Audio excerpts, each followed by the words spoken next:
आपका स्वागत है हमारे चैनल पर। इस वीडियो में आपको मिलेगा 2015 जनवरी को कनाडा इमिग्रेशन की तरफ से 10 बड़े ऐलान। ये तारीख कनाडा जाने का सपना देखने वाले हर भारतीय नौजवान और उनके माता पिता के लिए बेहद महत्वपूर्ण होने वाली है, क्योंकि कनाडा की सरकार अब इमिग्रेशन के नियमों में जिस तरह की सख्ती करने जा रही है, उसने हर तरफ खलबली मचा दी है। आज के समय में हर दूसरा घर कनाडा जाने के सपने देख रहा है, लेकिन पिछले कुछ महीनों से जो खबरें आ रही हैं, वे दिल को दहला देने वाली हैं। 15 जनवरी का दिन इसलिए खास माना जा रहा है क्योंकि इस दिन कनाडा के इमिग्रेशन मंत्री मार्क मिलर साल 2026 के लिए नई हिदायतों और सख्त कानूनों की पूरी तस्वीर साफ करेंगे। ये सिर्फ अफवाहें नहीं हैं, बल्कि हकीकत है कि कनाडा अब वो पहले जैसा देश नहीं रहा जहां कोई भी आता था और आसानी से पक्का हो जाता था। आज की इस वीडियो में हम आपको उन 10 बड़े बदलावों के बारे में विस्तार से बताएंगे जो आपकी जिंदगी, आपके पैसे और आपके भविष्य पर सीधा असर डालेंगे। अगर आप या आपका कोई अपना कनाडा जाने की तैयारी कर रहा है, तो ये जानकारी आपके लिए किसी संजीवनी बूटी से कम नहीं होगी। इसलिए हमारे साथ अंत तक जुड़े रहें ताकि कोई भी अहम जानकारी आपसे छूट न जाए। सबसे पहला और सबसे बड़ा ऐलान जो 15 जनवरी को पक्के तौर पर लागू होने के संकेत है, वो है अंतर्राष्ट्रीय छात्रों की गिनती पर लगाई गई सख्त सीमा के बारे में। कनाडा सरकार ने ये स्पष्ट कर दिया है कि अब अंधाधुंध वीजा नहीं बांटे जाएंगे, बल्कि हर राज्य या प्रोविंस को एक निर्धारित कोटा दिया जाएगा। पिछले सालों में हमने देखा है कि कैसे लाखों की तादाद में छात्र कनाडा पहुंचे, जिसकी वजह से वहां रहने के लिए घर और नौकरियों का संकट पैदा हो गया। अब सरकार ने फैसला किया है कि स्टडी परमिट की गिनती में भारी कटौती की जाएगी। ये ऐलान इसलिए भी खतरनाक है क्योंकि अब सिर्फ कॉलेज का ऑफर लेटर होना ही काफी नहीं होगा, बल्कि प्रोविंशियल अटेस्टेशन लेटर की जरूरत पड़ेगी। इसका मतलब है कि अगर राज्य का कोटा खत्म हो गया, तो चाहे आपके बैंड स्कोर कितने भी अच्छे हों या आपके पास कितने भी पैसे हों, आपको वीजा नहीं मिलेगा। ये बदलाव उन माता पिता के लिए चिंता का विषय है जिन्होंने कर्ज उठाकर बच्चों को विदेश भेजने की तैयारी की हुई है, क्योंकि वीजा रिजेक्ट होने की दर पहले से कहीं ज्यादा बढ़ने वाली है और मुकाबला बहुत सख्त होने जा रहा है। दूसरा बड़ा झटका पोस्ट ग्रेजुएशन वर्क परमिट के नियमों में बदलाव को लेकर है, जो कि बहुत सारे छात्रों के पीआर लेने के सपने को तोड़ सकता है। 15 जनवरी के बाद ये नियम और भी सख्ती से लागू होने जा रहे हैं कि अब सिर्फ उन छात्रों को ही वर्क परमिट मिलेगा जो कनाडा की लेबर मार्केट की जरूरतों के मुताबिक पढ़ाई करेंगे। पहले छात्र किसी भी आम जनरल आर्ट्स या बिजनेस कोर्स में दाखिला ले लेते थे और पढ़ाई खत्म होते ही 3 साल का वर्क परमिट मिल जाता था, लेकिन अब ऐसा बिल्कुल नहीं होगा। सरकार ने साफ कर दिया है कि अगर आप प्राइवेट कॉलेजों में ऐसे कोर्स कर रहे हैं जिनकी वहां मांग नहीं है, तो आपको पढ़ाई के बाद वापस अपने देश लौटना पड़ सकता है। ये खबर उन हजारों छात्रों के लिए बहुत बुरी है जो पहले ही वहां पहुंच चुके हैं और ऐसे कोर्सेस में फंसे हुए हैं। अब छात्रों को हेल्थ केयर, ट्रेड्स या साइंस जैसे मुश्किल विषयों में पढ़ाई करनी पड़ेगी अगर वे कनाडा में रहना चाहते हैं।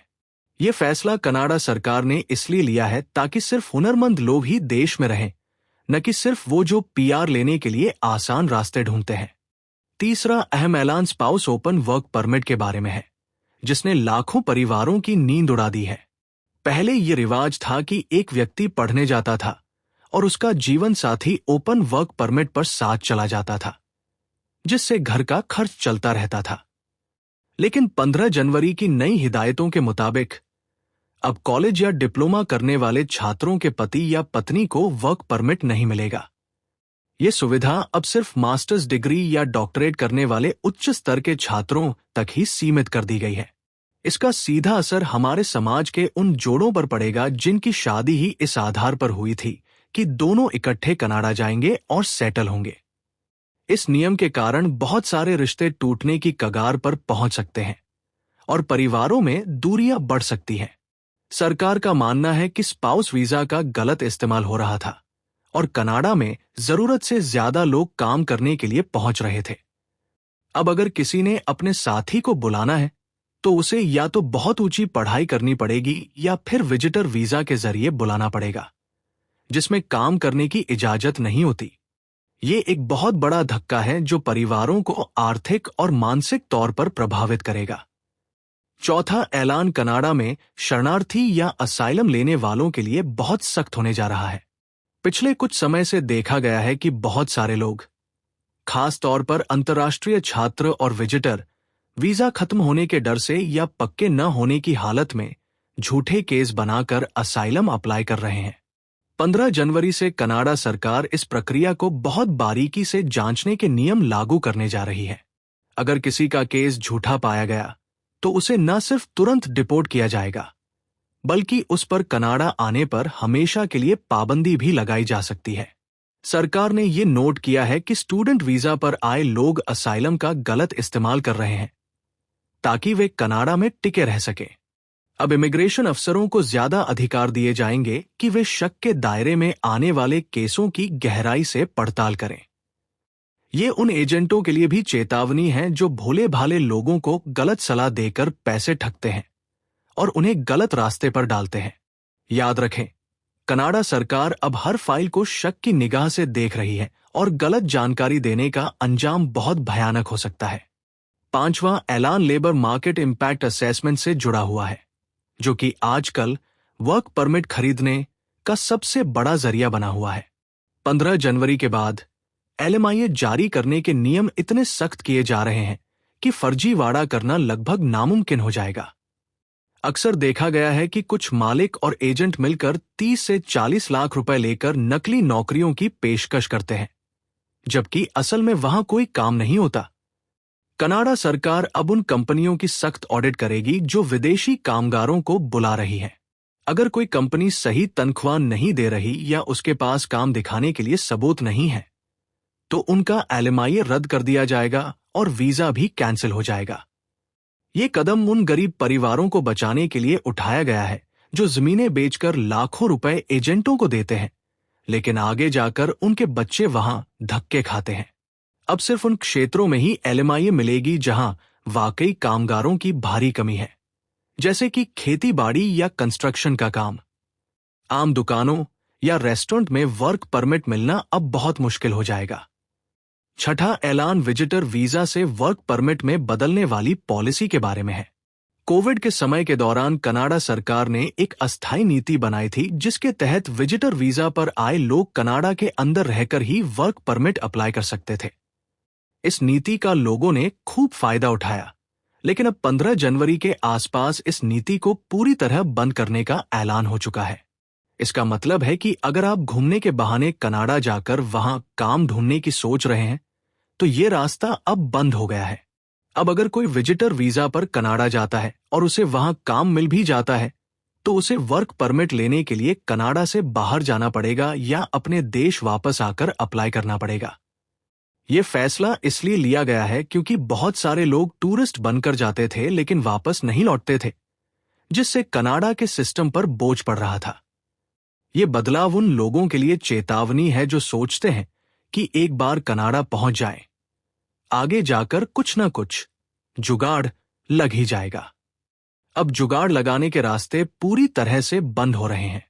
सातवां ऐलान PR के पॉइंट सिस्टम और ड्रॉ के बारे में है। 15 जनवरी के बाद एक्सप्रेस एंट्री के ड्रॉ में और भी बड़े बदलाव देखने को मिलेंगे। अब सिर्फ ऊंचे पॉइंट्स वालों को ही नहीं, बल्कि खास श्रेणियों, कैटेगरी बेस्ड सिलेक्शन को पहल दी जाएगी। इसका मतलब है कि अगर आप फ्रेंच भाषा जानते हैं या आप हेल्थ केयर, इंजीनियरिंग या ट्रांसपोर्ट में काम करते हैं, तो ही आपकी PR जल्दी होगी। आम ग्रेजुएट छात्र जो बिना किसी खास हुनर के स्टोरों पर काम कर रहे हैं, उनके लिए पक्के होना लगभग नामुमकिन हो जाएगा। CRA स्कोर पहले ही 500 से ऊपर चल रहा है और आने वाले समय में इसके नीचे आने की कोई उम्मीद नहीं है। कनाडा को अब लेबर की नहीं, बल्कि हुनरमंद प्रोफेशनल्स की जरूरत है। छात्रों को अब अपनी रणनीति बदलनी पड़ेगी और सिर्फ पढ़ाई ही नहीं, बल्कि ऐसे काम सीखने पड़ेंगे जिनकी कनाडा को जरूरत है। अगर आप सोचते हैं कि सिर्फ टैक्सी चलाकर या पिज्जा डिलीवरी करके PR हो जाओगे, तो ये वहम अब दिल से निकाल दीजिए। आठवां ऐलान प्रोविंशियल नॉमिनी प्रोग्राम PNP में कटौती के बारे में है। ओंटारियो और ब्रिटिश कोलंबिया जैसे बड़े राज्यों में पहले ही भीड़ बहुत ज्यादा है, इसलिए सरकार अब प्रवासियों को छोटे राज्यों या ग्रामीण इलाकों की तरफ भेजने की कोशिश करेगी। 15 जनवरी की नई हिदायतों में यह साफ हो सकता है कि अगर आप टोरंटो, ब्रैम्पटन या वैंकूवर में रह रहे हैं, तो आपको पीआर के लिए नॉमिनेशन मिलना बहुत मुश्किल हो जाएगा। सरकार चाहती है कि लोग पूरे कनाडा में फैलें, न कि सिर्फ कुछ शहरों में ही इकट्ठे हों। इससे छात्रों को उन इलाकों में जाना पड़ेगा जहां ठंड बहुत ज्यादा है या जहां अपना भाईचारा बहुत कम है। ये एक बड़ी चुनौती है क्योंकि बहुत सारे छात्र अपने रिश्तेदारों के पास रहना पसंद करते हैं, लेकिन अब मजबूरी में उन्हें दूर दराज के इलाकों में जाकर संघर्ष करना पड़ेगा। ये नीति कनाडा के शहरों पर पड़ रहे बोझ को कम करने के लिए लाई जा रही है, लेकिन इससे छात्रों की जिंदगी में मुश्किलें बढ़ जाएंगी। 9वां ऐलान रहन सहन के खर्च और जीआईसी की रकम के बारे में हो सकता है। पहली सरकार ने जीआईसी की रकम $10,000 से बढ़ाकर $20,635 कर दी थी, लेकिन महंगाई को देखते हुए इसमें और सख्ती की जा सकती है। 15 जनवरी को ये ऐलान हो सकता है कि छात्रों को अपनी फीस और रहने के खर्च का सबूत और भी पुख्ता तरीके से देना पड़ेगा। सरकार ये पक्का करना चाहती है कि जो भी कनाडा आए, वो अपने खर्च उठाने के काबिल हो और वहां जाकर फूड बैंकों पर निर्भर न हो। आजकल कनाडा में किराए आसमान छू रहे हैं और एक कमरे का किराया भी छात्रों की पहुंच से बाहर हो रहा है। इसलिए सरकार चाहती है कि सिर्फ आर्थिक तौर पर मजबूत परिवारों के बच्चे ही कनाडा आएं। ये उन माता पिता के लिए चिंता का कारण है जो पहले ही ब्याज पर पैसे उठाकर बच्चों को भेजते हैं। अब कनाडा जाना सिर्फ होशियार होने की बात नहीं रही, बल्कि यह अमीरों का खेल बनता जा रहा है। 10वां और आखिरी ऐलान डिपोर्टेशन और नाजायज तौर पर रह रहे लोगों के बारे में है। कनाडा सरकार ने अपना रुख बिल्कुल स्पष्ट कर दिया है कि जो लोग नियमों का उल्लंघन कर रहे हैं, वीजा खत्म होने के बाद भी छिप कर रह रहे हैं, या जिन्होंने जाली दस्तावेजों का इस्तेमाल किया था, उन्हें बख्शा नहीं जाएगा। 15 जनवरी के बाद इमिग्रेशन विभाग एक बड़ी मुहिम चला सकता है, जिसके तहत ऐसे लोगों की पहचान करके उन्हें वापस भेजा जाएगा। हमने पहले ही देखा है कि कैसे 700 छात्रों का मामला सामने आया था जिन्हें एजेंटों ने जाली ऑफर लेटर दिए थे। भले ही सरकार ने कुछ को राहत दी, लेकिन अब कानून बहुत सख्त हो गया है। ये डर का माहौल पैदा कर रहा है क्योंकि बहुत सारे नौजवान कानूनी दांवपेच में फंसे हुए हैं। ये ऐलान इस बात का सबूत है कि कनाडा अब वेलकमिंग देश के साथ साथ एक अनुशासित देश भी बन रहा है जहां कानून तोड़ने वाले की कोई जगह नहीं है। इन सारे ऐलानों की सीख यही है कि जैसा देश वैसा भेस और कानून का सम्मान सबसे ऊपर है। दोस्तों, कनाडा जाना कोई बुरी बात नहीं है, लेकिन गलत तरीके से झूठ बोलकर या जुगाड़ लगाकर जाना अब आपके भविष्य को बर्बाद कर सकता है। हम अक्सर एजेंटों की चिकनी चुपड़ी बातों में आकर अपनी जिंदगी भर की जमा पूंजी दांव पर लगा देते हैं, लेकिन असलियत यह है कि कनाडा अब सिर्फ क्वालिटी और जेन्युइन लोगों को ही मौका दे रहा है। आज का ये वीडियो आपको डराने के लिए नहीं, बल्कि सावधान करने के लिए बनाया गया है। अगर आपका इरादा साफ है, आप मेहनत करने के लिए तैयार हैं और सही कानूनी रास्ते से जा रहे हैं, तो कनाडा आज भी आपका स्वागत करता है। लेकिन अगर आप शॉर्टकट ढूंढ रहे हैं, तो सावधान हो जाएं। अपने माता पिता की मेहनत की कमाई को बर्बाद न करें। सही सलाह लें, खुद नियमों को पढ़ें और फिर ही कोई कदम उठाएं। सब्र और सच्चाई का रास्ता थोड़ा लंबा और मुश्किल जरूर हो सकता है, लेकिन मंजिल हमेशा उसी रास्ते पर मिलती है। उम्मीद है आप इन बदलावों को गंभीरता से लेंगे और अपने भविष्य का फैसला सोच समझकर करेंगे। अगर आपको ये वीडियो अच्छी लगी तो कृपया हमारे चैनल को सब्सक्राइब और वीडियो को लाइक जरूर कर लें। धन्यवाद।